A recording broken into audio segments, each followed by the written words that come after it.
Hey all ఇక్కడ మా భీమవరంలో దగ్గరలో ఉన్న ఈ దక్షిణ కాశీగా పిలువబడుతున్న యనమదూరు అయితే వెళ్తున్నాము. చాలా రోజులైంది. వీడియో అయితే ఫుల్గా చూడండి, చాలా బాగుంటుంది. ఈ కార్తీక మాసంలో శివ దర్శనం చేసుకుని చాలా మంచిదని అయితే ఎల్లందూరు అయితే వచ్చాము. యలమదూరు అంటారు, ఎల్లందూరు అని కూడా అంటారు. ఈ ఆచి వస్తుంది కదా, ఆచి రాగానే ఆచి పక్కన ఒక గుడి అయితే ఉంది. ఆ గుడిలో నూకాలమ్మ తల్లి, మాంకాలమ్మ తల్లి అనే అక్క చెల్లి ఇద్దరు అమ్మవార్లు అయితే ఉన్నారు. ఇంకా అమ్మవారిని కూడా దర్శించుకుందామని అయితే లోనకైతే వెళ్ళాము. ఫస్ట్ పోతురాజు ఉన్నారు, పోతురాజుని దండం పెట్టుకొని ఇంకా అమ్మవార్లు కూడా దర్శించుకున్నాము. గుడి అయితే చాలా చాలా అందంగా ఉంది. రెండు కళ్ళు సరిపోలేదు, అమ్మవార్లు కూడా చాలా అందంగా అయితే ఉన్నారు. ఈ గ్రామ దేవతలు అనుకుంటా అమ్మవార్లు. ఇంకా కట్టడాలు కూడా చాలా బాగా కట్టారు. గుడి కూడా మేషన్ నుంచి మేనం వరకు 12 డ్రెస్సులు కూడా అందంగా ఉన్నాయి.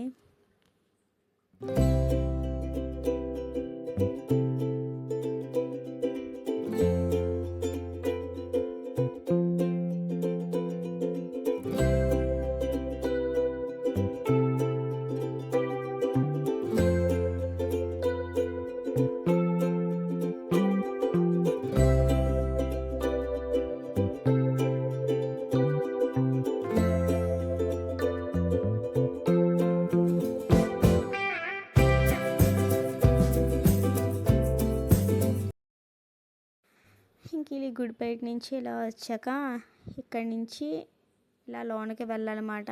ఈ అమ్మవారి గుడి దగ్గర నుంచి ఇలా లోనకి వెళ్తే మనకి యనమదూరు సతీశ్వర స్వామి ఆలయం అయితే వస్తుంది. ఇలా లోనకైతే వెళ్ళాలి. లోనకైతే ఆటోలో వెళ్ళవు, మనం కట్టించుకోవాలన్నమాట. ఇంకా అమ్మవారికి స్వామివారికి అట్టుపళ్ళు, ఇంకా కొబ్బరికాయలు, ఇంకా పూజా సామాగ్రి అయితే తీసుకున్నాము. ఇక్కడ ఉచిత దర్శనం ఉంది, టికెట్ కూడా ఉంది. కానీ ఉచిత దర్శనం చాలా ఈజీగా కూడా అయిపోతుంది. ఈ కోనేరు గురించి అయితే నేను తర్వాత చెప్తాను, వీడియో ఎండింగ్లో అయితే చెప్తాను. ఇక్కడ పూర్వం ఒక రాక్షసుడు ఉండేవాడంట. ఆ రాక్షసుని అంతం చేయడం కోసం యమధర్మరాజు పార్వతీదేవిని అడుగుతారంట. అమ్మ, నా శక్తికి మీ శక్తి కూడా కావాలి అని అడిగితే అమ్మవారు తదాస్తని యమధర్మరాజుకి శక్తులను అయితే ప్రసాదించారంట.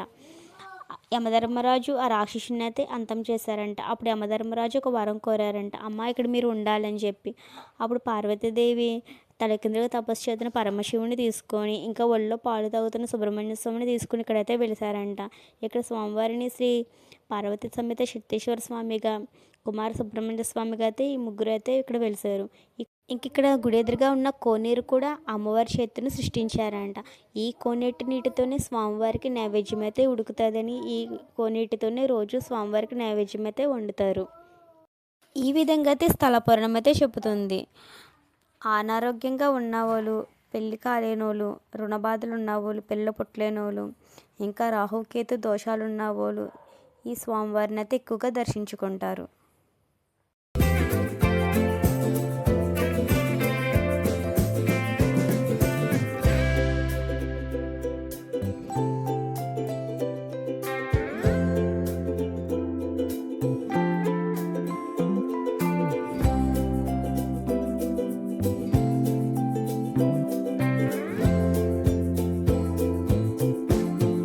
ఈ గుడి ఇక్కడ చుట్టూ వాతావరణం చూస్తుంటే మనసుకి చాలా హాయిగా అయితే అనిపించింది.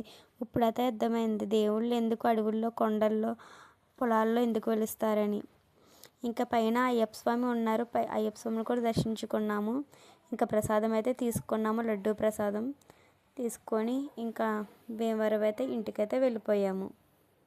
ఐ హోప్ ఈ వీడియో నచ్చింది అనుకుంటున్నాను. ఈ వీడియో నచ్చినట్టయితే లైక్ చేయండి, మరిన్ని వీడియోస్ కోసం కామెంట్ అయితే చేయండి, సబ్స్క్రైబ్ చేయడం అయితే మర్చిపోకండి.